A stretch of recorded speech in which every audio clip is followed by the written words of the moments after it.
वन्दे गुरुं शङ्करं सद्गुरुं शङ्करं स्वयम् अज्ञानध्वान्तसंहर्त्री अज्ञानध्वान्तसंहर्त्री ज्ञानालोकविलासिनी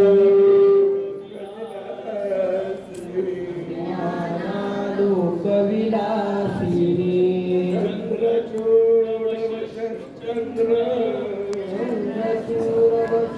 चन्द्रकेयं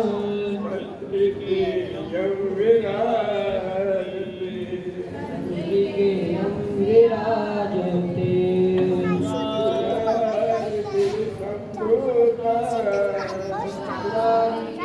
संभूता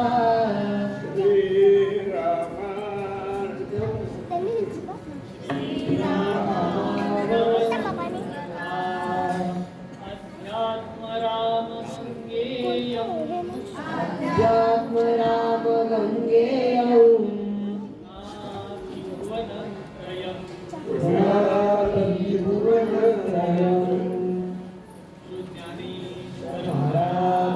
जय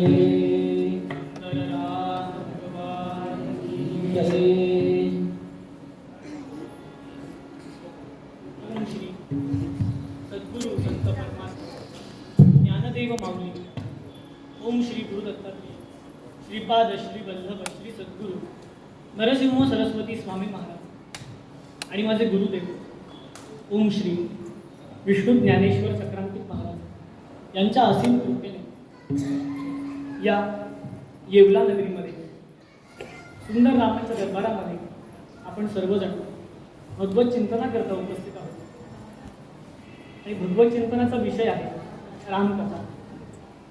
ही रामकथा श्रीधर स्वामींनी जो रामविजय नावाचा ग्रंथ लिहिला आहे त्या आधाराने आपण पाहतो। काल आपण 2 अध्याय पाहून आले, त्यातला काही राहिलेला भाग सुरुवातीला सांगतो आणि मग आपल्याला 3ऱ्या अध्यायापासून आज पुढचा विचार करायचा।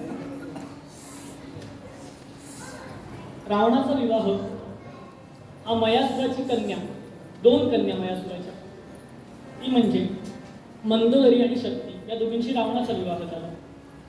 त्यानंतर बळीराजा, या बळीराजाची जी नात दीर्घज्वाला, या दीर्घज्वालेचा कुंभकर्णाशी विवाह झाला आणि सर्मा नावक एक गंधर्व कन्या होती, त्या सर्मेचा आणि विभीषणाचा विवाह झाला।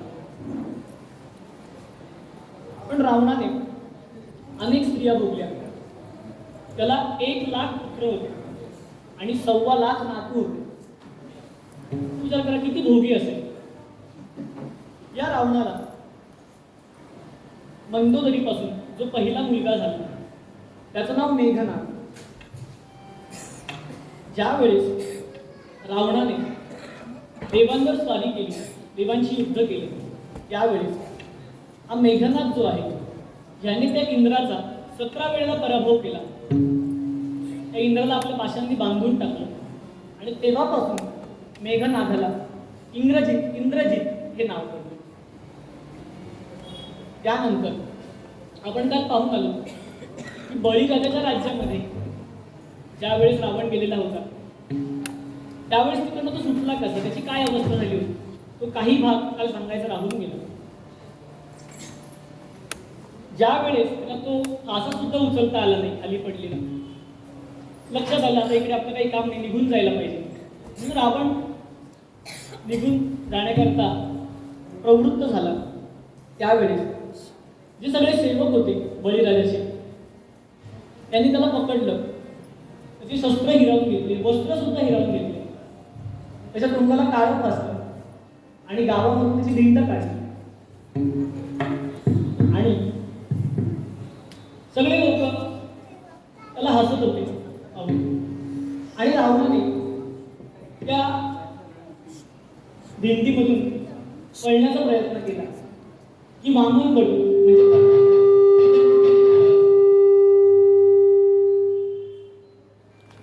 म्हणजे त्याला काही केल्या पळता येईल। रावणावर एवढी वाईट वेळ आली बळीराजाच्या राज्यामध्ये की नंतर तो नाचून दाखवायचा लोकांना आणि भिक्षा मागायचा। आपल्याला मजा वाटायची 10 तोंड आहेत 20 हात आहेत असे रावणाने दिवस काढले. लोकही त्याला मारहाण करायचे, त्याची कवाळी करायची. आणि असं करत करत शेवटी तो घोड्याच्या पागेमध्ये जाऊन लपला की आपल्याला पुढे त्रास देऊ नये, मारू नये.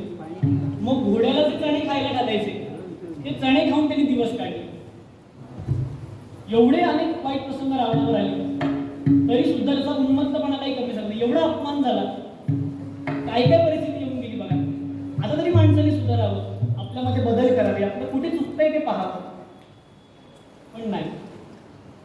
मग शेवटी विष्णवा रावणाचे वडील, त्याला दया आली आणि मग बळीराजाकडून रावणाची सुटका करण्याची विनंती केली बळीराजाला. वामन भगवानांची स्तुती केली आणि त्यावेळेस मग रावणाला परत सोडले बळीराजाने. पुन्हा आपल्या राज्यामध्ये आला. एवढा सगळा अपमान होऊन सुद्धा किंवा एवढे वाईट प्रसंगांचा अनुभव घेऊन सुद्धा त्याच्यामध्ये काहीच फरक पडला नाही. त्याचा उन्मत्तपणा असंच चालू होतं.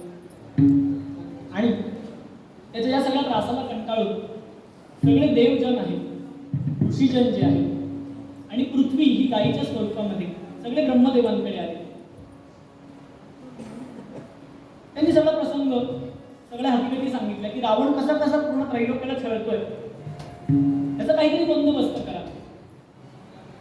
ते सगळं वर्णन ऐकलं आणि ब्रह्मदेव सुद्धा थक्क झाले. त्याच्यावर नेमका काय उपाय करायचा, या सगळ्याला आळा कसा घालायचा. मग त्यावेळेस ते सर्वजण भगवान महाविष्णूंकडे गेले. क्षीरसागरामध्ये शेषावर भगवान पहुडले होते. मग त्यावेळेस तिथे हे ब्रह्मदेव, सगळे इतर देव, ऋषीजन, गायीच्या स्वरूपात असलेली पृथ्वी माता सगळे त्या ठिकाणी आले आणि भगवंताचा अर्थ धाबा करू लागले की देवा, पृथ्वीवर सगळीकडे अहंकार, अधर्म माजलाय. रावण अतिशय अहंकारी आहे, उन्मत्तपणा असं दिवसेंदिवस वाढत चाललाय आणि प्रत्येकाला आता जगणं अवघड झालंय. त्यामुळे देवा आता तुम्हीच काहीतरी करा, त्याचा बंदोबस्त करा. मग त्यावेळेस क्षीरसागरामधून एक ध्वनी प्रकट झाला आणि भगवंताने सर्वांना सांगितलं की तुम्ही सर्वजण काहीच काळजी करू नका. लवकरच दशरथ राजाच्या पोटी मी श्रीराम रूपाने अवतार धारण करणार आहे. आणि त्याचबरोबर जो शेष आहे, ज्याच्यावर मी आता विराजमान आहे, तो शेष लक्ष्मणाच्या रूपाने अवतार घेईल. त्यानंतर माझ्या हातात जो शंख आहे, पंचजन्य शंख, तो शंख म्हणजे भरताचा अवतार घेईल. आणि माझ्या हातामध्ये जे चक्र आहे, ते चक्र म्हणजे शत्रुघ्न रूपाला अवतार घेईल. त्यानंतर भगवान शंकर हे मारुतीराय म्हणून अवतार घेतील. सुषेणी जे आहेत, धन्वंतरी जे आहेत, ते सुषेण रूपाने अवतार घेतील. त्यानंतर अग्निदेवता सुग्रीव होईल, सूर्यदेवता ही सुग्रीव होईल. त्याच्यानंतर अग्निदेवता नल होईल. त्यानंतर वायुदेवता ही नील होईल. म्हणजे हे नल नील जे आहेत हे सगळे सहकारी आहेत वानर रूपातले. त्यानंतर असं प्रत्येकाचं वर्णन भगवंतांनी केलं की वेगळ्या वेगळ्या रूपामध्ये सर्वजण अवतार धारण करतील. ब्रह्मदेव जे आहेत जांबुवंत रूपाने अवतार धारण करतील आणि मग आम्ही सर्वजण त्या रावणाचा आणि सगळ्या दुष्ट दैत्यांचा नाश करू आणि पृथ्वीचा भाग हलका करू. मग त्यावेळेस सर्वांना आनंद वाटला, समाधान झालं आणि पुन्हा सर्व देव सर्वजण आपापल्या स्थानी निघून गेले. आता दशरथ राजा आणि कौशल्या माता अयोध्येमध्ये परत आले. इथपर्यंत आपण काय आलो, अयोध्येमध्ये परत आले. त्यानंतर अजून 2 जणींशी दशरथ राजांचा विवाह झाला. त्यामध्ये सुमित्रा माता आणि कौशल्या माता. कैकेयी पण. आणि त्याबरोबर असंही वर्णन आहे की अजून या दशरथाच्या अंतःपुरामध्ये 700 स्त्रिया होत्या. अंतःपूर म्हणजे ज्या काही खोल्या असतात राजवाड्यामध्ये, त्यांना अंतःपूर असतात. अशा 700 स्त्रिया या 3 स्त्रियांव्यतिरिक्त दशरथ राजाला होत्या. त्यापैकी कौशल्या मातेचं असं वर्णन केलंय. कौशल्या माता कशी आहे तर अत्यंत ज्ञानी आहे आणि सात्विक. सुमित्रा माता कशी आहे? सुमित्रा माता ही प्रेमळ आहे, भावना प्रधान आहे आणि कैकई माता कशी आहे? तर कैकई माता ही कपटी आहे, व्यवहारी आहे. आणि राजा दशरथ कसे? राजा दशरथ ही विवेकी आहे, पराक्रमी आहे, धनुर्विद्येमध्ये पारंगत आहे. ते एवढे पारंगत होते की केवळ आवाजाच्या रूपाने ते शरसंधान करायचे. म्हणजे केवळ आवाजाच्या दिशेने आवाज आला की त्याच्यावरून ते बाणाने अचूक लक्ष करायचं, लक्ष साधायचं. असा यांचा संसार सुरू झाला. त्यानंतर दशरथ राजा एवढ्या मोठ्या राज्याचा राजा आहे, अनेक स्त्रिया आहेत, सगळं राजवैभव आहे. पण तरी सुद्धा एक दुःख जीवनामध्ये की पोटी पुत्र नाही. एवढं 703 स्त्री आहे पण एकीलाही पुत्र नाही. त्यामुळे दुःखी होता. त्यामुळे त्याला कशामध्ये सुख वाटायचं नाही. सगळे राजभोग रोज उपभोगतोय, सगळ्या गोष्टी, पण कशामध्ये मन रमत नाही. आता बघा, या पात्रांच्या माध्यमातून आपल्याला काहीतरी शिकायचं, आपल्याला टीका नाही करायची आहे कुणावर, पण त्या माध्यमातून आपण आपला विचार करायचा की माणसाची प्रवृत्ती कशी आहे किंवा आपण विचार कसा करतो. माणूस जे आपल्याला मिळालंय त्याचा विचार न करता जे मिळालं नाहीये त्याचा जास्त विचार करतो आणि त्यामुळे दुःखी होतो. जे आहे त्याच्यामध्ये आनंद मानला तर जे नाही त्याचं दुःख होणार नाही. आता एवढं सगळं राजवैभव आहे, एवढी संपत्ती आहे, एवढ्या स्त्रिया आहेत, मान सन्मान आहे, सर्व गोष्टी आहेत. मग त्याच्यावर जर लक्ष केंद्रित केलं तर ह्या गोष्टीचं दुःख होणार नाही. पण माणूस काय करतो? जे आहे त्याची त्याला किंमत नसते, जे नाही त्याच्या मागे तो लागलेला असतो. पोटी पुत्र नाही, त्याच दुःखामध्ये बिचारा असायचा. रात्री झोपेमध्ये सुद्धा त्याच्या मनामध्ये तेच विचार चालायचे. म्हणून आपल्याकडे म्हण आहे बघा, मनी बसे ते स्वप्नी दिसे. त्याच विचारांमध्ये झोपायचं, रात्रंदिवस मनामध्ये तेच विचार.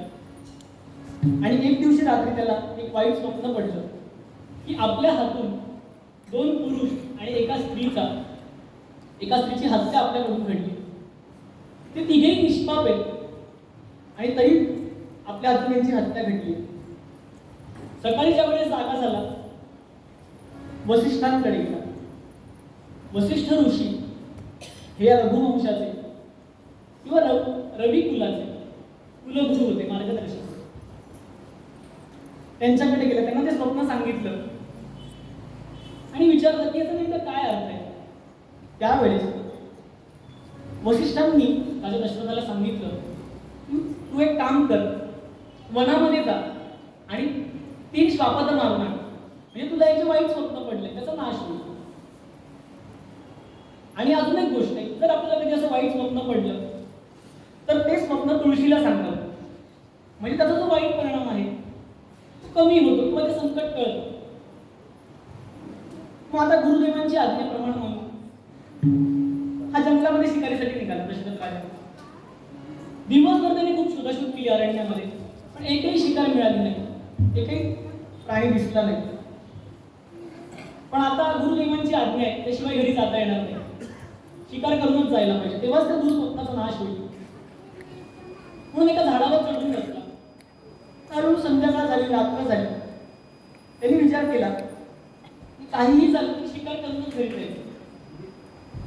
म्हणून त्याने समोर एक सरोवर होतं, विचार केला रात्री कोणतरी प्राणी श्वापद या ठिकाणी पाणी पिण्यासाठी नक्की येते.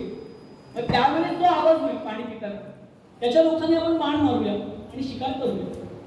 म्हणून सरोवरासमोर जे झाड होते त्या झाडावर चढून बसला आणि वाट पाहून लागला की कोणी श्वापद येतंय का.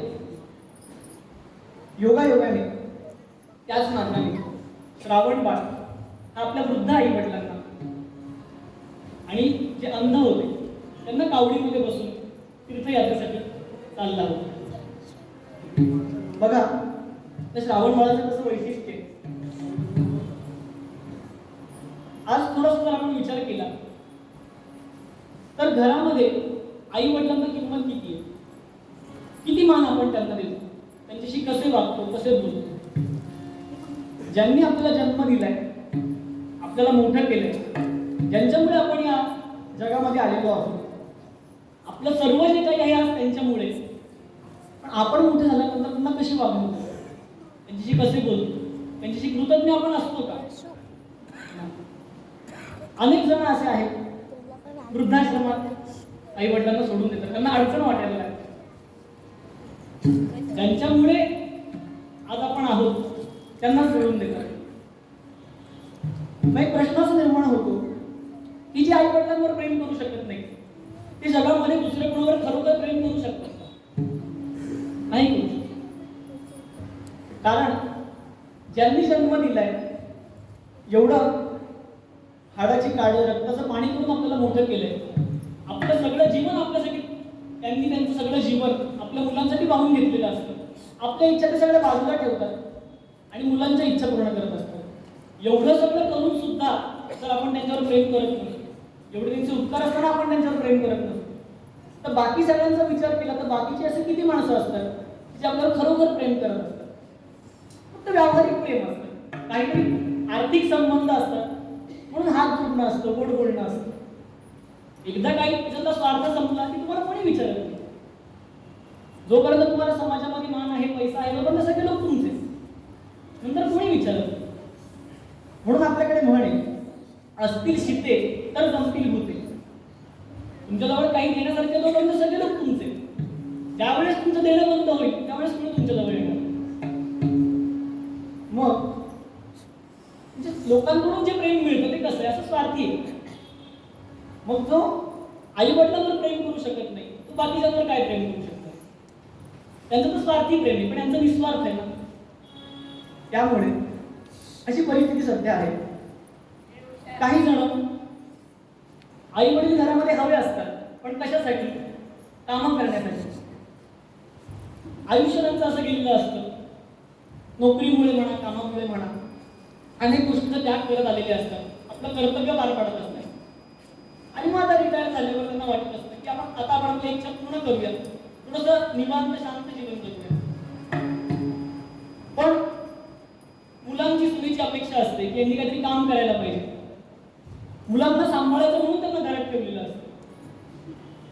कामं करायची, भाजी आणा, हे करा, ते करा. म्हणजे आई वडिलांनी या सगळ्या गोष्टी स्वतःहून करणं तर तो भाग निराळा. पण त्यांच्यावरती जबाबदारी टाकणं की तुम्हाला काहीच काम नाही तर हे काम करा, हे चुकीचं आहे. म्हणजे घरात जरी असतं तरी कशासाठी असतं? काहीतरी कामं करायला पाहिजे म्हणून असतं. असा माणूस स्वार्थी आहे. म्हणजे बघा, ज्यांनी एवढं सगळं आपल्यासाठी केलंय त्यांच्याविषयी माणसाची अशी भावना आहे. आणि त्यापुढे असं नाहीये की त्यांचं काही करावं लागतंय म्हणून राग आहे. त्यांचं सगळं ते आंदोलन करतायत, चालतायत, फिरतायत, तरी सुद्धा माणसाला एवढा राग येतो, एवढा स्वार्थीचा विचार करतो. मग एखादे आई वडील त्यांचं सगळं जागेवर करावं लागत असेल तर मुलं जबाबदारी घेतील, सांभाळतील. ते घरात काम करत असून सुद्धा, सगळी मदत करत असून सुद्धा त्यांच्याविषयी प्रेम नाहीये. मग त्यांचं जर करावं लागतं तर किती प्रेम नाही. मग विचार करा, तो श्रावण बाळ वयाने किती लहान आहे, त्याचे आई वडील दोघेही अंध आहेत. म्हणजे त्याचं सगळं करणं हे काय श्रावण बाळाला आहे. त्यांना स्नान घालणं असेल, स्वयंपाक करणं, जेवण करणं, सगळं त्याला करावं लागतं. पण त्यांनी आई वडिलांचा त्याग केलाय, त्यांचा त्यांनी आघात केला. त्यांनी कसं आपल्या आई वडिलांना सांभाळलं असेल. आणि त्याचं वय काही फार मोठा नव्हतं, एवढं लहान वयामध्ये, पण केवढी निष्ठा आहे आई वडिलांना, एवढं प्रेम आहे. त्यांच्या सगळ्या गोष्टी तो स्वतः करत होता. बरं असं नाही की बाबा एकच जण अंध आहे आणि दुसरे व्यवस्थित आहेत, दोघेही अंध आहेत, दोघांचंही सगळं करावं लागत होतं. पण तो एकदा निश्चयाने ती आई वडिलांची सेवा करत होता. त्यांना काय हवं होतं सगळं पाहत होता. आणि एक दिवस आई वडिलांना इच्छा झाली की आता आपण काशी यात्रेला जाऊया. ती इच्छा मुलाकडे व्यक्त केली, तीही त्याने मान्य केली. म्हणजे बघा, ज्यावेळेस आपण आपल्या घरी असतो सगळी व्यवस्था असते, सगळ्या सोयी असतात बऱ्यापैकी. पण ज्यावेळेस प्रवासात जातो त्यावेळेस तशा सगळ्या सोयी नसतात, अनेक अडचणींचा सामना करावा लागतो, वेगळे वेगळे अनुभव येतात. आता आधीच हे आई वडील अंध आहेत, वृद्ध आहेत, त्यांनी कावडीमध्ये दोघांना घेतलेलं आहे आणि ती कावड घेऊन खांद्यावर चालले. किती अवघड आहे बघा.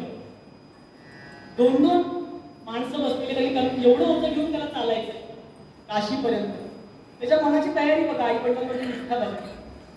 बरं जिकडे मुक्काम करते खामखिलमध्ये तिकडे असं नाही आराम करायचं. मग तिकडे पाणी आणून देणं त्या दोघांना पाणी पाजणं असेल, काही स्वयंपाक करणं म्हणजे फळं मिळवणं असेल, ती फळं शोधून आणणं, आई वडिलांना भरवणं, मग स्वतः खाणं, किती कष्ट आहेत बघा, किती अवघड ते काम आहे. हे काम तो करत होता. परत पुढे लगेच त्यांना खांद्यावर घेऊन जायचं आणि योगा तिकडे आले आणि श्रावणबाळाच्या आई वडिलांना तहान लागली आणि सांगितलं मला थोडंसं पाणी घेऊन येतोस का. मग त्याने कावड खाली ठेवली आणि पाहायला लागला आजूबाजूला तीव्र अंधार पडलेला होता, रात्रीची वेळ होती. थोडंसं पाहिलं लक्ष झालं समोर जवळच एक सरोवर आहे. सरोवरापाशी आला आणि त्याने तो कमंडलू पाण्यामध्ये बुडवला. त्यावेळेस दशरथ राजा त्या समोरच्या झाडावर होता. त्याने तो आवाज ऐकला आणि त्याला असं वाटलं की कुठेतरी श्वापरच आलाय, कुठेतरी पशु आलाय पाणी पिण्यासाठी. आणि म्हणून त्या फक्त आवाजाच्या रोखाने अंधारामध्ये फक्त आवाजाच्या रोखाने तिने बाण सोडला. तर तो बाण बरोबर त्या श्रावणबाळाच्या वर्मीला आणि घायाळ झाला, एकदम ओरडला. आणि ज्यावेळेस त्याचा ओरडण्याचा आवाज ऐकला दशरथ राजा घाबरला. माणसाचा आवाज कसा काय आला, एवढ्या रात्री या वनामध्ये मनुष्य कसा काय, म्हणून बरोबर खाली उतरला झाडावर. त्या आवाजाच्या दिशेने गेला तर लक्षात आलं की एक लहान मुलगा आपला बाण लागून जखमी झाला, वाईट वाटत. त्याच्या जवळ गेला आणि आता दशरथ राजा काही बोलणार एवढं श्रावणबाळच बोलायला लागला की बाबा तुम्ही असं करा, या कमंडलूमध्ये मी जे पाणी भरतंय ते माझ्या आई वडिलांना आधी देऊन घ्या. तहानने व्याकुळ झाले आणि इकडे काय प्रकार घडलाय त्यांना सांगू नका. हा प्रकार त्यांना कळला तर ते पाणी पिणार नाही आणि जागेवरच आपला प्राण सोडतील. त्यामुळे तुम्ही त्यांना पाणी पाहिजे. विचार करा श्रावणबाळ कसा आहे बघा. ज्यावेळेस श्रावणबाळाला कळलं की ज्यांनी आपल्याला मारलंय तो आपल्या समोर आहे, असं आपल्यासमोर एखादी व्यक्ती आली की आपल्याला मारलंय, पटकन एखादी शिवी दिली असते, त्याला काहीतरी वाईट बोलला असता, याला तुझ्यामुळे ती जखमी झाली होती कारण का मारलं. पण त्याचं सगळं लक्ष कुठे, त्यांनी स्वतःचा विचार केला. तो एकतरी अपशब्द बोलला का दशरथ राजाला नाही, किंवा तुम्हाला का मारला असं तरी साधा म्हणाला नाही. तो काय म्हणाला, माझे आई वडील तिकडे तहाने व्याकुळ झाले, तू पहिले त्यांना पाणी देऊ, मी त्यांना पाणी देऊ. त्याचं सगळं लक्ष तिकडे, आपल्याला काय झालंय त्याच्याकडे त्याचं लक्ष सुद्धा नाही. आणि असं बोलता बोलतात की जागेवर प्राण सोडलं. दशरथ राजाला वाईट वाटलं. मग आता जड अंतःकरणाने हळूहळू तो कमंडलू घेऊन श्रावणाच्या आई वडिलांच्या शोध घेऊन निघाला. समोर दोन वृद्ध माता तिथे दिसले. लक्षात आलं हे श्रावणाचेच आई वडील असते. जवळ गेला. जसं राजा जवळ गेला आई वडिलांनी विचारलं, श्रावणबाळ एवढा वेळ का लागला पाणी आणायला, सरोवर लांब होतं का. राजाला काही सांगण्याचं धैर्य होईल. पण श्रावणबाळाने सांगितलं होतं की पाणी त्यांनी पिपर्यंत काही बोलू नका, कारण ते पाणी पिणार नाही. तर त्यांना घटना कळली काय झालं. हा काहीच बोलला नाही. आणि हे तर दोघे अंध होते. मग दशरथ राजा जवळ आलेला यांना कसा कळाला. तर आपण बघा, देव ज्या वेळेस एखादी गोष्ट काहीतरी माणसाची कमी करतो त्यावेळेस एखादी गोष्ट जास्त सुचते. या दोन्ही माता पित्यांची दृष्टी देवाने काढून घेतलेली होती, त्यांना दृष्टी नव्हती. पण त्यांना तुम्ही अंध व्यक्त बघा, त्यांना एक विशेष ज्याला आपण सेन्स म्हणतो किंवा जाण ज्याला आपण म्हणतो, एक विशेष जाण त्यांना असते. केवळ पावलांच्या आवाजाने त्यांनी ओळखलं की कोणती व्यक्ती आपल्या जवळ आली. आणि तुम्ही जर खरोखर अंध व्यक्तींच्या सहवासात राहिला तर तुम्हाला कळेल की काहीतरी असामान्य गोष्ट त्यांच्यामध्ये असते. एक गोष्ट देवाने त्यांच्याकडून काढली, एक गोष्ट त्यांना विशेष दिलेली त्याच्यामध्ये. राजाला बोलण्याचं धैर्य होईल, काय बोलला राजा, कसं सांगावं चालतं. मग आई वडिलांनी वारंवार विचारलं श्रावणबाळाच्या, काय झालं काही बोलत का नाही. एवढ्या रात्री तुला आम्ही पाणी आणायला पाठवलं म्हणून रागावलायस का आमच्याकडे, म्हणून काही बोलत नाहीयेस का. पण आम्ही आजपर्यंत तुला एकही रागवताना बघितलं नाही, आज काय झालं. मग त्यांनी सांगितलं की जर तू आता आमच्याशी बोलला नाहीस तर आम्ही पाणी पिणार नाहीलाच झाला. राजा रडत रडतच बोलायला लागला, मला क्षमा करा, तुमचं श्रावणबाळ आता जिवंत नाही, माझ्याच अजून बाण लागून तो मरण पावलाय. हे ज्यावेळेस आई वडिलांनी ऐकलं मोठ्याने आक्रोश केला दोघांनी. श्रावणबाळाच्या आठवणीकडून रडायला लागला आणि अत्यंत दुःखामध्ये त्यांनी राजाला शाप दिला की राजा, तुझ्यामुळे आज आम्हाला एक दुःख प्राप्त झालं. एक मुलगा आम्हाला होता, आमच्या जीवनाचा एकमेव आधार नव्हता, त्याच्या आधारावर आम्ही जगत होतो. आणि त्याच्याशिवाय आम्ही कसं करू? कोण आमचं करणार आहे सगळं? त्यामुळे आता आम्हाला या ठिकाणी प्राण सोडावे लागतात. पण आता लक्षात ठेव, जसे आज आम्ही पुत्रवियोगाने मरणार होतो, तसं तुला सुद्धा एक दिवस पुत्रवियोगाने मरण ते ऐक. राजा एकदम पुन्हा रडायला लागला, वाईट वाटलं. आणि जागच्या जागी त्या लोकांनी कान सोडला श्रावणबाळाच्या आईवरती. अशा प्रकारे त्याला एक स्वप्न पडलेलं होतं, ते खरं झालेलं. 2 पुरुषांनी एका स्त्रीची हत्या अकारण त्याच्या हातून घडली. मग आता त्याने त्या तिघांवर अग्निसंस्कार केले आणि मग तो घरी आला. आता इथे सुद्धा एक गोष्ट लक्षात घेण्यासारखी आहे. वास्तविक पाहता श्रावणबाळाच्या आईने त्यांनी शाप दिला दशरथ राजाला की तू सुद्धा पुत्रवियोगाने मरशील.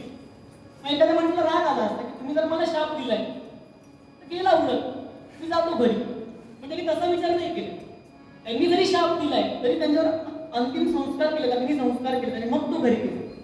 त्याचा राग त्यांनी मनामध्ये ठेवला नाही. जे आपलं कर्तव्य ते पार पाडून तो घरी आले. आणि बघा ईश्वराची योजना कशी असते. या शापामध्ये सुद्धा एक वरदान आहे. आपल्याला दिसताना शाप दिसतोय, पण याच्यामध्ये वरदान सुद्धा एक, आशीर्वाद सुद्धा आहे. कसं आहे, तुला पुत्रवियोगाने मरण येईल. याचा अर्थ काय? तुला पुत्र होईल. जेव्हा पुत्र होईल तेव्हा त्याच्या वियोगाने मरण येईल. याला अनेक दिवस, अनेक वर्ष पुत्र होत नव्हता, पण यांचा शाप त्याच्या योगाने आपल्याला पुत्र होणार होता. तर लक्षात आलं की शाप आहे, पण त्याबरोबर आशीर्वाद सुद्धा आहे की आता मला निश्चितपणे पुत्र प्राप्ती होणार आहे. त्याला आनंद झाला. आश्रमामध्ये आला, वसिष्ठांना सगळा घडलेला प्रकार सांगितला. त्यांनी राजाचं सांत्वन केलं. त्यांना सांगितलं की काळजी करू नको, सगळ्या गोष्टी व्यवस्थित होतील. मग त्यावेळेस राक्षसांनी काय केलं? आता हा विषय थोडासा बाजूला. राक्षसांनी त्यावेळेस वृष्टी पाडण्याचं बंद केलं. म्हणजे पाऊस जो पडतो तो पाऊस पडू द्यायचा नाही, याच्यासाठी राक्षस प्रयत्न करत होते. का बरं? त्याचं कारण आहे की पाऊस पडला की सगळीकडे पीक येतं, समृद्धी येते. त्यामुळे सगळे पशु पक्षी असतील, मनुष्य असतील, हे सुखी होतात, समृद्ध होतात. मग ते यज्ञ करतात आणि ते यज्ञाच्या योगाने देवांचं बळ प्राप्त होतं, सामर्थ्य प्राप्त होतं. आणि मग जेव्हा देव मानवांचं युद्ध होतं तेव्हा देवांचा विजय होतो. मग जर वृष्टीच बंद पाडली तर काय होईल? जर पीकच आलं नाही, पाऊसच पडला नाही तर पीक येणार नाही. आणि लोकांना जर खायला प्यायला पीकच येत नसेल, पाणीच प्यायला मिळत नसेल, तर कोणी यज्ञ कर्म करत नसेल का? यज्ञकर्माचा लोप होईल. यज्ञकर्माचा लोप झाला की देवांना शक्ती मिळणार नाही, सामर्थ्य मिळणार नाही. आणि मग दैत्य जे आहेत ते देवांवर विजय मिळवू शकतील. अशा कपटी हेतूने त्यांनी ती वृष्टी होऊच दिली. ज्यावेळेस देवांच्या लक्षात आलं की राक्षसांनी असा डाव साधलाय, त्यावेळेस ते ठरवलं की आता युद्ध करायचं राक्षसांशी आणि ती वृष्टी झाली पाहिजे, ती सृष्टी जगली पाहिजे. आणि मग त्यावेळेस वृषपर्वा नावाचा दैत्यांचा राजा होता. त्याच्यावर इंद्र हा देवांचा राजा आणि वृषपर्वा त्यावेळेस राक्षसांचा राजा होता. मग इंद्राने त्या वृषपर्वावर आक्रमण केलं आणि दैत्यगुरु शुक्राचार्य हे मार्गदर्शन करत होते वृषपर्वाला. अनेक प्रयत्न केले देवसेनेने, इंद्राने, पण काही किल्ला राक्षसांचा पराभव होईना. काय करावं? मग त्यावेळेस देवांचे गुरु बृहस्पती यांनी इंद्राला सांगितलं की तुला दशरथ राजाची मदत घे. जसे दैत्यांचे गुरु आहेत शुक्राचार्य, तसे देवांचे गुरु बृहस्पतींनी सल्ला दिला इंद्राला की तू दशरथाची मदत घे, तुला विजय मिळवून घे. त्यापूर्वी एक सांगतो की ही व्यवस्था कशी आहे, देव आणि माणूस यांचं नातं कसं आहे. माऊलींनी ज्ञानेश्वरीमध्ये हा विषय सांगितलाय की मनुराजा ही आपल्या प्रजेला कथा सांगतोय की माणसाचं आणि देवाचं नातं कसं आहे. तर देवाला जे अपेक्षित आहे ते देवाने माणसाने देवांना द्यायचं, मग माणसाला जे अपेक्षित आहे ते देव माणसाला देतो. देवांना काय अपेक्षित आहे? यज्ञ यागादी कर्म करणं, त्यामुळे त्यांना सामर्थ्य प्राप्त होतं, शक्ती प्राप्त होतं. माणसाने यज्ञ यागादी कर्म करायचे, भगवंताची सेवा करायची, ते योग्य देव संतुष्ट होणार. आणि मग माणसाने आपल्याला संतुष्ट केलं म्हणून देव माणसाला संतुष्ट करणार. मग त्याला जे काही हवं असेल, संतती हवी असेल, संपत्ती हवी असेल, ज्या काही गोष्टी हव्या असतील त्या देव पूर्ण करत असतो. अशा परस्परांच्या आधाराने देव आणि मानव हे राहत असतात. अशी ही सृष्टीची रचना. आता दशरथ राजाकडे इंद्र आला. त्यांनी सांगितलं की वृष्टी थांबली, त्याच्यामुळे अनेक लोकांना प्राण गमवावे लागले पाण्याच्या अभावी. त्यामुळे राक्षसांचा संहार करणं आवश्यक आहे, त्यांचा पराभव करणं आवश्यक आहे. त्यामुळेच ती वृष्टी होईल आणि सगळं जीवन पुन्हा सुरळीत सुरू होईल. त्यामुळे तुझ्या मदतीची आवश्यकता आहे. म्हणजे बघा, दशरथ राजा किती पराक्रमी आहे. एवढे सगळे देव, हे तर देव आहेत, तरी सुद्धा त्यांना राक्षसांवर विजय मिळवता येत नव्हता. आणि आता मदत घ्यायला कोणाची आली? माणसाची. एका राजाची मदत घ्यायला आली. म्हणजे त्या देवांपेक्षा सुद्धा हा मनुष्य रूपात असलेला दशरथ राजा त्याचं सामर्थ्य केलं. राजाने त्याचा प्रस्ताव मान्य केला आणि दशरथाने ठरवलं की आता आपल्याला करायला जायचंय. त्यावेळेस कैकेयीने विचार केला की आपल्या पतीचा पराक्रम आपण स्वतः डोळ्यांनी पाहावा. यासाठी तुम्ही हट्ट केला की मी पण तुमच्या बरोबर येणार. दशरथ राजाने मान्य केलं आणि मग कैकेयी आणि दशरथ आपलं सैन्य घेऊन युद्धाच्या ठिकाणी आले. आणि त्या ठिकाणी पुन्हा मग देव आणि दानवांचं घनघोर युद्ध सुरू झालं. मग त्यावेळेस दशरथ राजाने वृषपर्णाशी युद्ध केलं आणि त्याला नामोहरम करून सुटलं. एका बाणामध्ये त्याचा मुकुट उडवून टाकला, त्याला निशस्त्र करून टाकलं आणि आता तो त्याला ठार मारणार. तेवढ्यापर्यंत वृषपर्वा अक्षरशः ते रणमैदान सोडून पळून गेला. ते पाहून दैत्यपुरुष शुक्राचार्यांना राग आला की अरे, हा राजा आहे, ह्याच्यासाठी एवढे राक्षस लढताय आणि हाच पळून गेला. त्यांना राग आला म्हणून त्यांनी स्वतः त्या युद्धामध्ये आता सहभाग घेतला. मुसंडी मारून ते रणांगणामध्ये घुसले आणि त्यांनी युद्धाला सुरुवात केली. आता दशरथ राजा आणि दैत्यगुरु शुक्राचार्य यांचं युद्ध सुरू झालं. मग त्यांनी अनेक अस्त्रांचा प्रयोग केला शुक्राचार्यांनी दशरथ राजावर. त्या शस्त्र आणि अस्त्र यांच्यामध्ये फरक आहे. शस्त्र म्हणजे जे आपण पाहतो, धनुष्यबाण असतील, तलवार असेल, हे सगळे शस्त्र आहे. मग अस्त्र म्हणजे काय? तर ज्या वेळेस ते शस्त्र मंत्रांनी युक्त होतात, मंत्रशक्तीने युक्त होतात, त्यावेळेस त्यांना अस्त्र असतात. मग शुक्राचार्यांनी अनेक अस्त्रांचा प्रयोग केला दशरथ राजावर, पण कशाचाही प्रभाव दशरथावर पडला नाही. दशरथ राजाने प्रत्येक त्या अस्त्राला चोख प्रत्युत्तर दिलं. त्यामुळे त्यांच्यावर सुद्धा तशीच वेळ आली की त्यांचा मुकुट उडवून दिला दशरथ राजाने आणि अक्षरशः दैत्यगुरु शुक्राचार्य सुद्धा आपल्या रणांगणातून पळून गेले. पण त्याच्यापूर्वी असा एक प्रसंग घडला. शुक्राचार्यांनी काय केलं, एक जो बाण आहे, तो बाण जो रथाचा अक्ष जो असतो त्या अक्षावर एक बाण ठेवतो. अक्ष म्हणजे काय? तर रथाला जी दोन चाकं असतात, त्या चाकांच्या मध्ये जो दांडा असतो त्याला अक्ष असतो. त्यांनी एक बाण त्या अक्षावर मारला.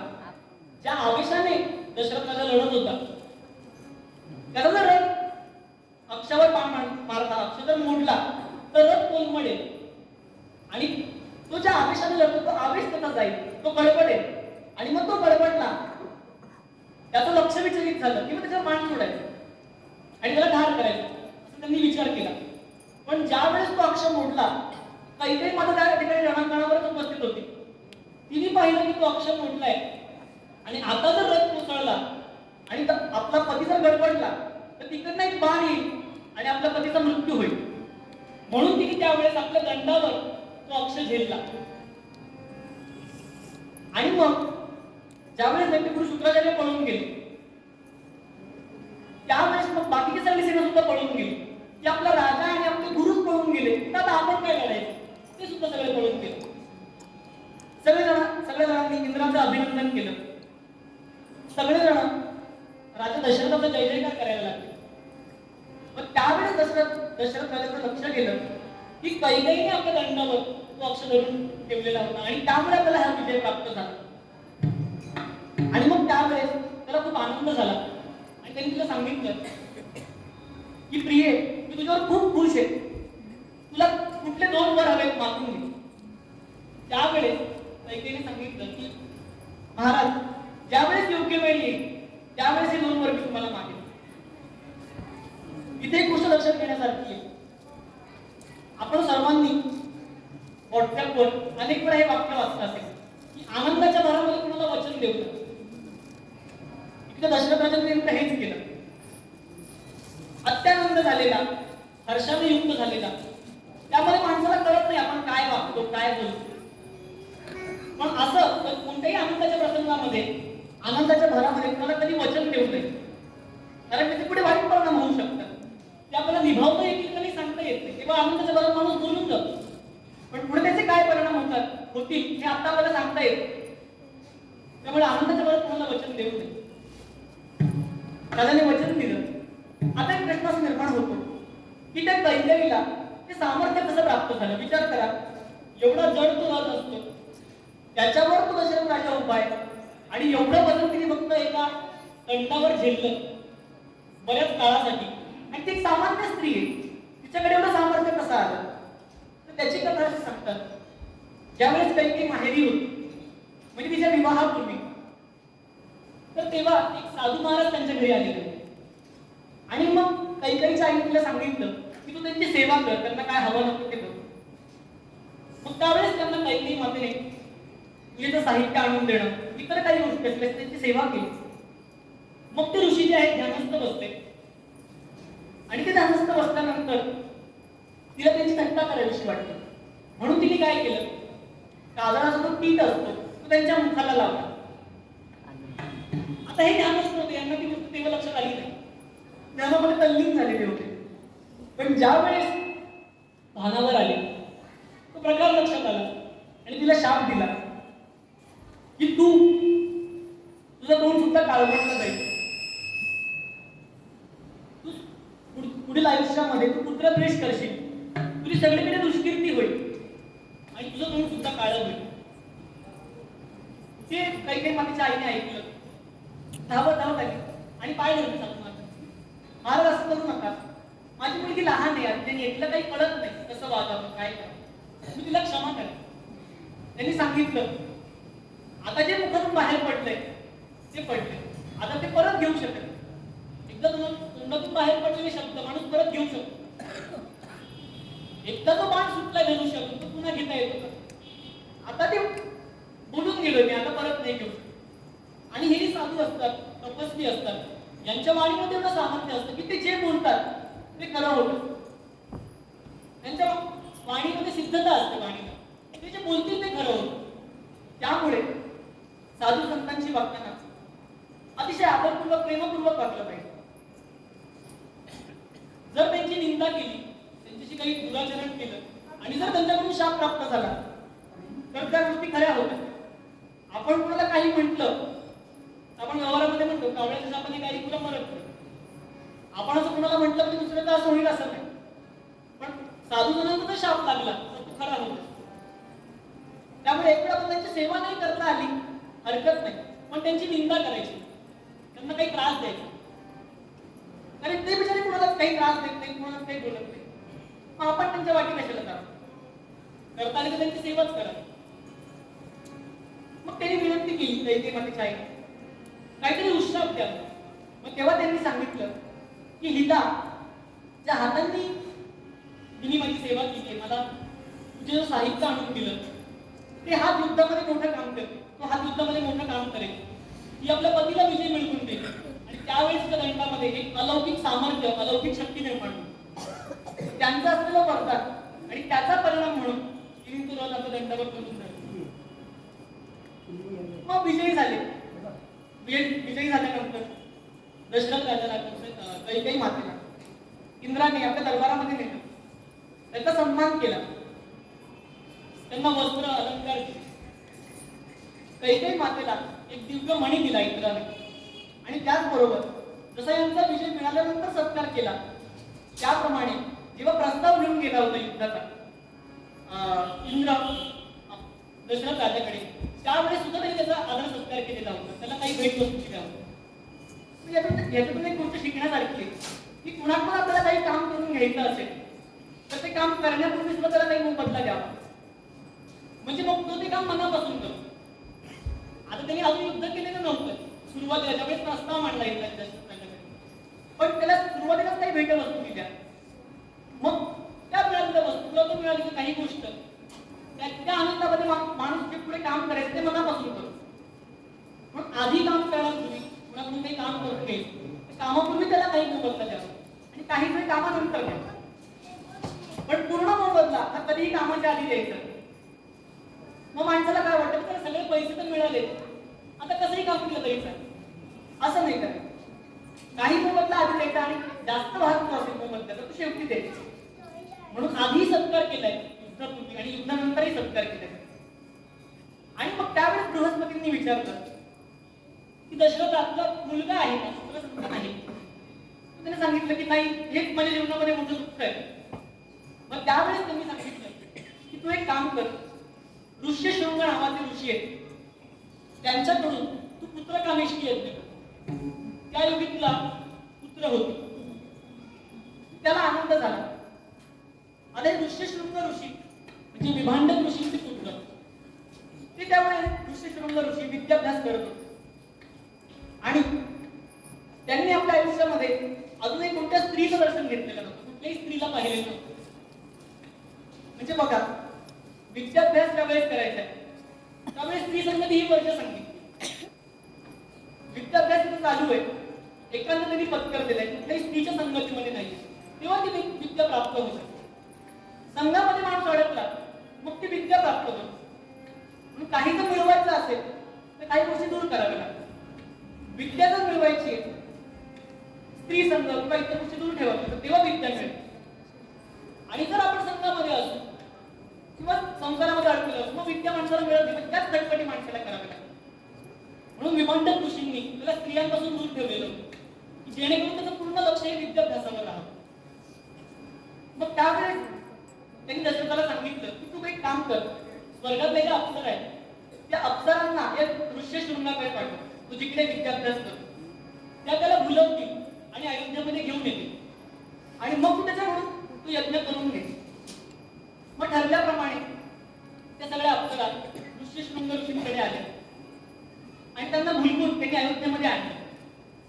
मग अयोध्येमध्ये आणल्यानंतर दशरथाने ऋष्यशृंग ऋषींचा योग्य सत्कार केला आणि दशरथाने एका मुलीला आपली कन्या मानलेलं, त्या आपल्या मानलेल्या कन्येशी त्या ऋषिशृंगाचा विवाह लावून दिला. आणि मग एक बैठक झाली, वशिष्ठ वगैरे जे कुलगुरू आहेत त्या सगळ्या ऋषींना बोलवलं आणि मग त्या ठिकाणी चर्चा झाली, एक सभा झाली की आता हा पुत्रकामेष्टी यज्ञ कसा करायचा आहे, काय करायचं सगळं नियोजन. मग त्यावेळेस सगळ्या ऋषीमुनींनी ठरवलं की ऋष्यशृंगाला या यज्ञाचा मुख्य पुरोहित करायचा. आता बघा, वास्तविक पाहता राजाच्या दरबारामध्ये राजाच्या अनेक ऋषीमुनी होते, वयोवृद्ध होते ऋष्यशृंगापेक्षा आणि त्याच्या राज्यातले होते. पण तरी सुद्धा सर्वांनी अनुमती दिली की तुम्ही ऋष्यशृंगाला मुख्य पुरोहित करा.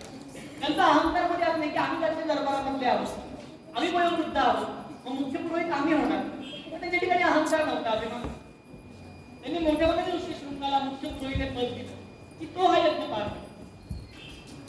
आणि मग ठरल्याप्रमाणे सगळी सिद्धता झाली यज्ञाची आणि मग ते यज्ञ कार्य सुरू झालं. त्यानंतर पूर्णाहुतीच्या प्रसंगामध्ये, पूर्णाहुतीचा प्रसंग म्हणजे यज्ञ ज्यावेळेस संपूर्ण होतो त्यावेळेस स्वतः यज्ञ नारायण यज्ञकुंडातून प्रकट झाले. यथाविधी सगळं तो यज्ञ पार पडला, त्यामुळे स्वतः यज्ञ नारायण प्रकट झाले यज्ञकुंडातून. त्यांच्या हातामध्ये एक पात्र होतं, त्याच्यामध्ये पायस होतं. तर पायस म्हणजे काय, तर पय म्हणजे दूध आणि पायस म्हणजे दुधापासून तयार झालेला पदार्थ. मग त्याला खीर म्हणा किंवा इतर काही म्हणा, ते भांड त्यांनी हातामध्ये धरलेलं यज्ञ नारायण आणि ते ऋष्यशृंगाच्या हातामध्ये दिलं आणि सांगितलं की दशरथाच्या तिन्ही रायणांना हा प्रसाद तत्काळ ग्रहण करायला सांगितलं. आणि ते सांगितलं बरोबर यज्ञ नारायण जे आहे अदृश्य झाले यज्ञकुंडामध्ये. मग ते जे पायसाचं भांड आहे ते ऋष्यशृंगाने दशरथाच्या हातामध्ये दिलं आणि सांगितलं की ते समान 3 भाग कर तिन्ही राण्यांना दे. मग त्यावेळेस दशरथ राजाने पहिला जो भाग आहे त्या पायासाचा हा कौसल्या मातेला दिला, दुसरा सुमित्रा मातेला दिला आणि शेवटी कैकेयी मातेला दिला. त्यावेळेस कैकेयीमध्ये जो राग आला, तिचा अहंकार दुखावला गेला. तिने विचार केला की जरी मी सगळ्यात धाकटी आहे, लहान आहे, पण तरी सुद्धा मी पराक्रमी आहे. माझ्या नवऱ्याला मी विजय मिळवून दिलाय. या दोघींनी काय केलं? मी एवढा पराक्रम गाजवलाय, मग पहिला प्रसाद मला द्यायला पाहिजे. पण पहिला कौशल्य मागेला तिला, म्हणून तो प्रसाद हातामध्ये तसाच ठेवला आणि रुसून अशी मान खाली घालून बसली. त्यावेळेस काय झालं, एक घाट यज्ञ मंडपामध्ये आले आणि तिने तो जो प्रसादाचा गोळा होता कैकेयी मातेच्या हातामध्ये तो उचलला आणि ते आकाशामध्ये झेप घेतली. तर सगळीकडे हाहाकार माजला. तरी प्रसाद तर आता गेला, आता काय करायचं? मग त्यावेळेस सगळ्या गोष्टी चिंता लागली, काय करायचं? मग कौशल्या मातेने आणि सुमित्रा मातेने आपल्या प्रसादातला एक एक भाग हा कैकेयी मातेला दिला. बघा कसं मन मोठं आहे. वास्तविक आपण जर पाहिलं तर सौतींचं नातं कसं असतं, अत्यंत द्वेष असतो. कौशल्या मातेला आणि सुमित्राला वास्तविक आनंद झाला पाहिजे की बरं नाही ही खोड मोडली, आता आम्हाला प्रसाद मिळालाय तर आम्हाला मुलगा होणार पण हिला होणार नाही. वास्तविक त्यांना असा आनंद व्हायला पाहिजे होता, आसुरी आनंद. पण त्यांना तसं झालं नाही. उलट त्यांनी आपल्या प्रसादाचा एक घास दिला. म्हणजे बघा कसं प्रेम होतं त्यांचं एकमेकींवर. एक घास दिला गेला. पण आता त्या घारीचं इकडे काय झालं, ती घार आकाशामध्ये उडाली, तो प्रसाद ठेवून. आणि त्यावेळेस ऋष्यमुख पर्वतावर अंजनी माता ही 7,000 वर्ष तपश्चर्या करत होती भगवान शंकरांची. त्यावेळेस भगवान शंकर तिला प्रसन्न झाले. त्यांनी सांगितलं की वर माग तुला काय हवं.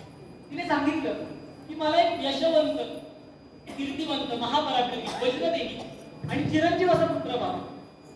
भगवान शंकर म्हणाले आता तू एक काम कर, तू डोळे बंद कर, माझं ध्यान कर आणि अशी गोंधळ करून बस. काही वेळाने वायू देवता येते आहे, तुझ्या हातामध्ये एक प्रसाद आणून ठेव.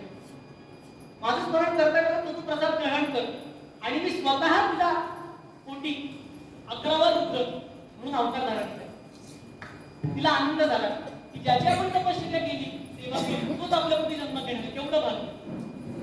मग आनंदाने भगवान शंकर तिकडे निघून गेले आणि मग ही भगवान शंकर ध्यान करत बसली. अंजनी माता गोंधळ अशी केली. आता ही घार तो जो प्रसाद पळवला होता तो घेऊन आकाशातून उडत होती. त्यामुळे जोराचा वारा आला आणि त्या वाऱ्याने प्रसादाची मूठ जी आहे तिच्या हातून पडली, त्या घारीच्या हातून. आणि मग वायुदेवाने ती मूठ बरोबर या अंजनी मातेच्या हातामध्ये आणली. अंजनी मातेचं लक्षात आलं की आपल्या हातामध्ये प्रसाद आलेला आहे. तिने डोळे उघडले आणि शंकरांचं स्मरण करता करता तो प्रसाद सेवन केलं. आणि पुढे 9 महिन्यांनी ती प्रसूत झाली. त्यावेळेस जो जन्माला आलेला पुत्र आहे ते म्हणजे मारुती आहे आणि तो त्याला 11वा रुद्र आहे, भगवान शंकरांचा 11वा. आता वास्तविक पाहता ही जी अंजनी नावाची मागणीच आपण किंवा वानरी नाही, स्त्री वानर आहे. हिचा जो पती आहे तो केसरी नावाचा, म्हणून आपण हनुमान चालीसामध्ये म्हणतो बघा, शंकर सुवर्ण केसरी नंतर. केसरी हे पिता आहे मारुती राय आणि अंजनी ही माता आहे. मग त्यांना वायुपुत्र असं का म्हणतात? तर वायुदेवतेने तो प्रसाद तिच्या हातामध्ये बरोबर आणून दिला अंजनी मातेच्या, म्हणून त्यांना वायुपुत्रही म्हणतात आणि केसरी नंदन सुद्धा म्हणतात आणि अंजनी मातेचा पुत्र म्हणून अंजनेय सुद्धा म्हणतात. मारुती रायांचा जन्म झाला. मग त्यावेळेस आपल्या बाळाला भूक लागली, त्याला काहीतरी खायला द्यावं म्हणून अंजनी माता वनामध्ये फळं आणण्याकरता निघाली. मग त्यावेळेस आपल्या सर्वांनाच माहिती आहे की पौर्णिमेचा जन्म आहे. चैत्र शुद्ध पौर्णिमा हा मारुतीरायांचा जन्मदिवस आहे आणि त्या दिवशी पहाटे सूर्योदयासमयी त्यांचा जन्म झालेला आहे. आपण दरवर्षी हनुमान जयंती साजरी करतो चैत्र शुद्ध पौर्णिमेला. जसा मारुतीरायांचा जन्म झाला त्यावेळेस अरुणोदय झालेला होता. आता आपण अरुण हे सूर्याचं समानार्थी करतो, पण अरुण वेगळा आणि सूर्य वेगळा आहे. अरुण काय आहे? अरुण हा सूर्यनारायणांचा सारखी आहे आणि सुरुवातीला सूर्योदयापूर्वी जी लालिमा आपल्याला आकाशामध्ये दिसते तो सूर्योदय नसतो, तो अरुणोदय असतो. म्हणजे आधी सारथी येत असतो आणि मग मातृरथी येत असतो. तो जो अरुणोदय जो असतो किंवा ती लाली जी असते म्हणजे अरुणोदय आहे, अरुण आहे आणि मग सूर्योदय होत असतो. मग ती लालिमा पसरलेली सगळी आकाशामध्ये त्यावेळेस. आणि सूर्योदय झाला.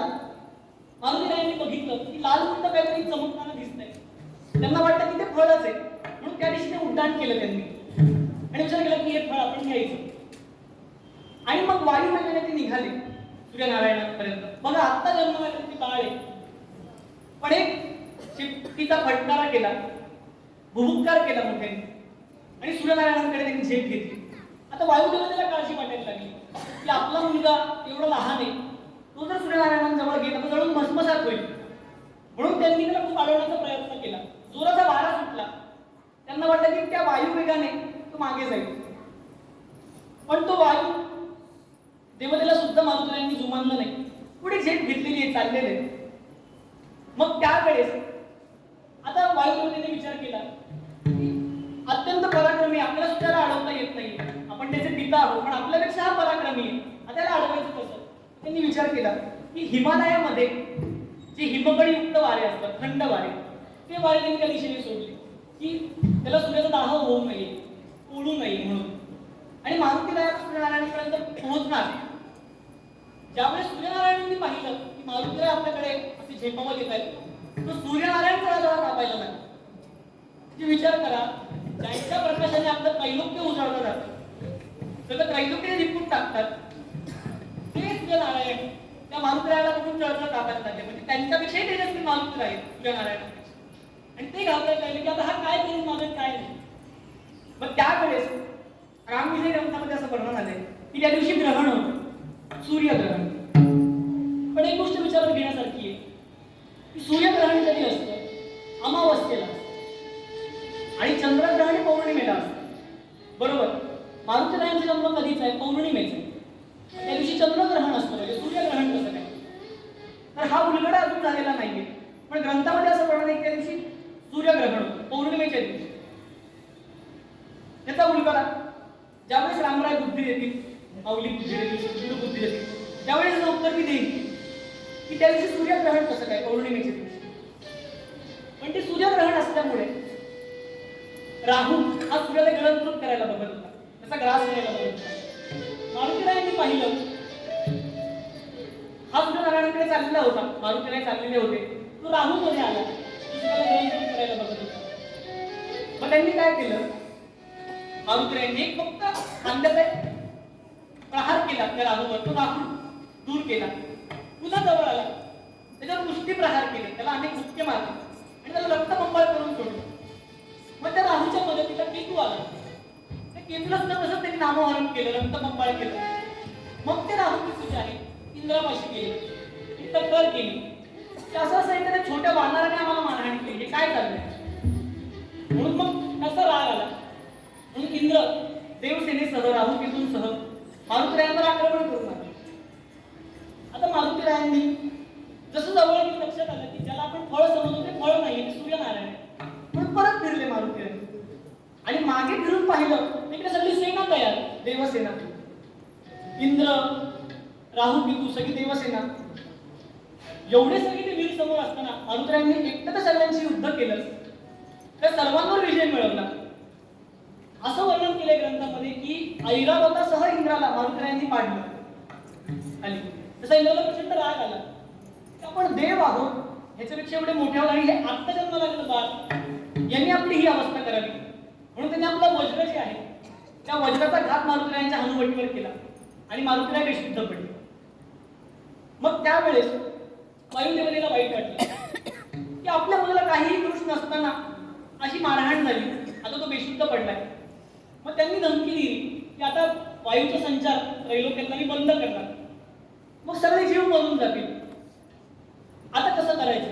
म्हणून त्यावेळेस भगवान महाविष्णूंनी मध्यस्थी केली आणि वायुदेवतेला सांगितलं की तुम्ही असं करू नका, ही सृष्टी जगली पाहिजे.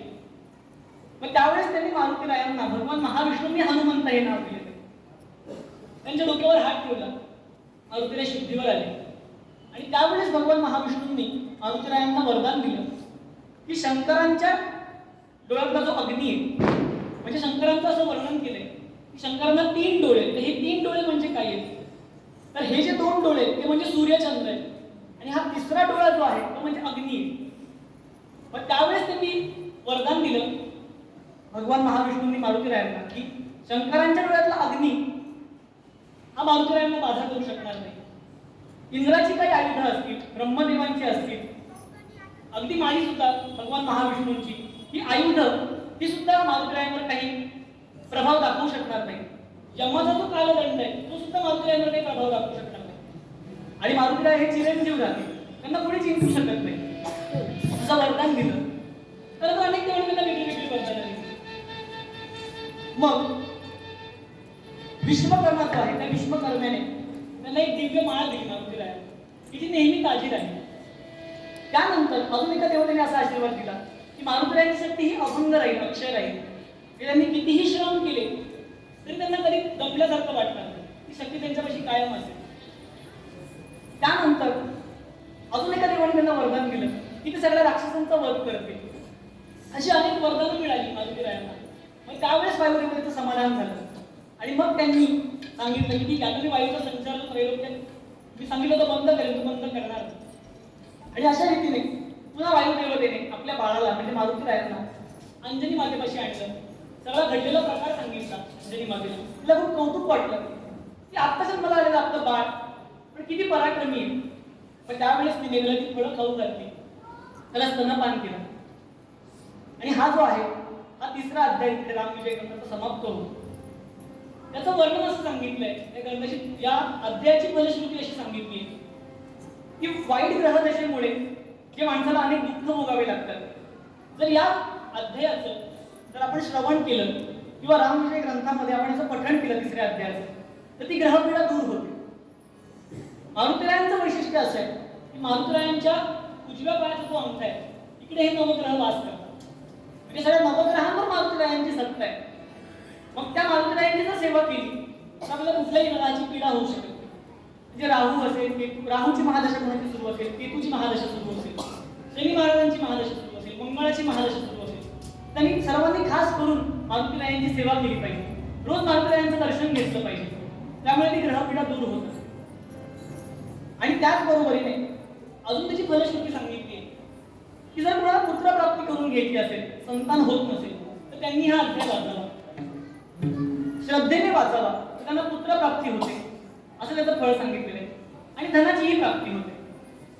आणि असं आहे, जो ग्रंथकर्ता असतो त्याला हे सामर्थ्य भगवंतांनी दिलेलं आहे की तो जे फळ सांगेल त्या स्तोत्राचं म्हणा, त्या अष्टकाचं म्हणा, त्या कथेचं म्हणा, त्याचं फळ काय हे ठरवण्याचा अधिकार त्या ग्रंथकर्त्याला असतो, ते स्तोत्रकर्त्याला असतो. म्हणून श्रीधर स्वामींनी या अध्यायाचं असं फळ लिहून ठेवले की ग्रहपीडा दूर होते, पुत्रप्राप्ती होते. त्यामुळे ज्यांना कुणाला अशी ग्रहपीडा असेल, पुत्रप्राप्तीची इच्छा असेल, त्यांनी या अध्यायाचं जरूर पठण करावं, श्रवण करावं आणि रोज मारुतीरायांचं दर्शन घेतलं पाहिजे. त्यामुळे सगळ्या गोष्टी व्यवस्थित पुन्हा सुरळीत चालू होतील आणि सुखाची प्राप्ती होईल. आता मारुतीरायांचा जन्म झाला. इकडे या तिघींनी तो प्रसाद भक्षण केलेला. कौसल्या माता, सुमित्रा माता आणि कैकेयी माता. आता शुक्ल पक्षातल्या चंद्राप्रमाणे यांचे गर्भ दिसामासाने काढू लागले. आणि त्यावेळेस वसिष्ठांनी दशरथाला बोलावून घेतलं आणि त्याला सांगितलं की पत्नी गरोदर असताना अशा वेळेस स्त्रियांना विचारावं की तुम्हाला काय हवंय, काय नकोय, त्यांचं कौतुक करावं. म्हणजे इतर वेळी करू नये असं नाही, इतर वेळी करावं, पण त्या अवस्थेमध्ये खास करून त्यांचं कौतुक करावं, त्यांना विचारावं काय हवंय, काय खाण्याची इच्छा आहे, त्यांचे ते डोहाळे पुरवावे. त्यामुळे काय होतं, जे गर्भस्थ शिशु आहे, जे बाळ आहे, त्याला आनंद होत असतो, त्याला समाधान मिळत असतं. म्हणून तू सगळ्या राण्यांकडे जा आणि त्यांना विचार, त्यांचे डोहाळे पुरव, त्यांचं कौतुक कर. मग गुरुदेवांच्या आज्ञेने तो निघाला. त्यांनी विचार केला की मागच्या वेळी जो प्रसंग घडला तो पुन्हा घडू नये. म्हणजे कैकेयी मातेला शेवटी प्रसाद दिला म्हणून ती रागवून बसलेली होती. म्हणून त्यांनी विचार केला की आता आपण पहिले तिच्याच महालात जाऊया, पहिले तिला डोहाळे विचारूया आणि मग सुमित्रेकडे आणि कौशल्येकडे जाऊया. म्हणून कैकेयीच्या दरबारामध्ये आला दशरथ राजा. त्यावेळेस कैकेयी ही बाकवर पहुडलेली होती. आता आपला पती आपल्या महालामध्ये आलाय, आपण उठून बसावं. हा साधा शिष्टाचार सुद्धा तिने पाळला नाही, तशीच पडून राहिली. पण आता दशरथाने त्याचा विचार केला की अवघडलेल्या अवस्थेत तिच्या जवळ गेला, तिला प्रेमाने विचारलं की तुला काय खावंसं वाटतंय, बरं वाटतंय ना, तू तुझी काय इच्छा आहे मला सांग, मी पूर्ण करतो. त्यावेळी कैकेयी कुत्सितपणे हसली आणि म्हणाली, तुम्ही काय माझे डोहाळे पुरवणार? माझे डोहाळे कोणीच पुरवू शकत नाही. दशरथाला वाईट वाटलं की असं का म्हणते, मी प्राणपणाने तुझे डोहाळे पुरवेन. म्हणजे मला कितीही कष्ट पडले, अगदी माझा प्राण सुद्धा मला प्राणाला लावावे लागले, अशी तुझी काही इच्छा असेल तर ती सुद्धा मी पूर्ण करेन प्राणपणाला लावून. पण तू सांग तुझी काय इच्छा आहे, मी पूर्ण करेन. तिने सांगितलं, मग असं करा, आता कौशल्येला आणि सुमित्रेला जी मुलं होती त्यांना वनामध्ये धाडून द्या. त्यांचं तोंडही बघायला नको, त्यांची वार्ताही कानावर यायला नको. फक्त माझ्या मुलाला गादीवर बसवा, सगळं माझ्या मनाप्रमाणे झालं पाहिजे, असे माझे डोहाळे तुम्ही पुरवाल. हे सगळं ज्यावेळेस राजाने ऐकलं, धक्का बसला. तर ही काय बोलतीये? तर लक्षात आलं की भविष्यामध्ये आपल्याला कोणत्या प्रसंगाला सामोरं जावं लागणार आहे त्याची एक झलक त्याला पाहायला मिळाली. लक्षात आलं पुढचा काळ आपला अवघड आहे. तसंच मान खाली करून तिच्या महालातून निघून गेला. आता सुमित्रा मातेच्या महालामध्ये आला. ज्यावेळेस सुमित्रा मातेने पाहिलं आपलं पतिदेव आले, त्यावेळेस लगेच ती उठून बसली. दशरथ राजांचं स्वागत केलं, त्यांना बसवलं, नमस्कार केला, त्यांची पाद्यपूजा केली. म्हणजे बघा कशा वृत्तीमध्ये कसा फरक असतो. कैकेयी कशी वागली बघा, त्याच अवस्थेमध्ये सुमित्रा माता पण ती कशी वागली बघा. आपला स्वभाव महत्वाचा असतो, परिस्थितीपेक्षाही स्वभाव जास्त. स्वभावामुळे या गोष्टीकडे परिणाम होत असतो, फरक पडत असतो. दशरथ राजाला प्रसन्न वाटलं.